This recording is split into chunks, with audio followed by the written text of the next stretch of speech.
Oui, Madame la maire, chers collègues, donc vous demandez d'approuver cette cession à Archipel Habitat de 3 terrains pour la réalisation de 84 logements entre la bourg de la Rogerie, le boulevard de Vitré et au pied de la station de métro Joliot-Curie, Châteaubriand. Alors c'est un projet qui s'inscrit clairement dans le cadre de la densification du boulevard de Vitré, consécutif à l'arrivée de la ligne B du métro, évidemment, dans le quartier. D'ailleurs, 4 autres projets immobiliers sont prévus sur cette portion du boulevard de Vitré, dont la tour écotonne de 15 étages sur le rond-point des Gailleuls, dont nous avons déjà parlé. Alors, à l'occasion des différentes réunions de présentation de ces projets immobiliers, comme pour d'autres à Rennes, les riverains ont eu l'impression que tout était déjà ficelé par avance et que leurs remarques ne seraient pas entendues. Alors, en particulier, dans ce cas, les remarques et les inquiétudes portant sur la raréfaction du stationnement dans ce quartier, déjà saturé par des voitures ventouses, de certains étudiants des établissements supérieurs ou d'usagers du métro indélicats.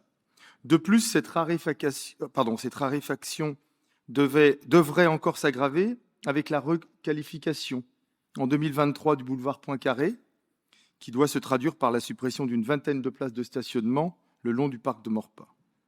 Alors, on ne peut pas balayer d'un revers de main ce problème récurrent à Rennes en expliquant, par exemple, comme ça a été fait lors d'une des réunions de présentation du projet, comme, je cite, « Comme une partie des futurs locataires dispose de moins de 500 € de revenus par mois, ils n'auront pas les moyens d'avoir une voiture. » Fin de la citation. Donc, en gros, circuler, il n'y a rien à voir. Cette remarque déplacée illustre bien quand même un entêtement de votre municipalité à nier que ces mesures auront un impact sur la vie quotidienne des riverains actuels et de ceux qui résideront demain dans ces nouveaux logements. Vous ne proposez aux riverains comme seule alternative que finalement l'abandon de leur véhicule ou la perspective de mettre en stationnement payant les rues concernées.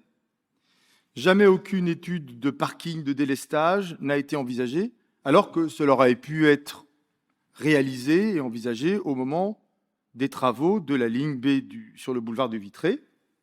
Cela aurait permis d'éviter une saturation certaine du quartier qui s'annonce inévitable. C'est pourquoi nous nous abstiendrons sur cette délibération.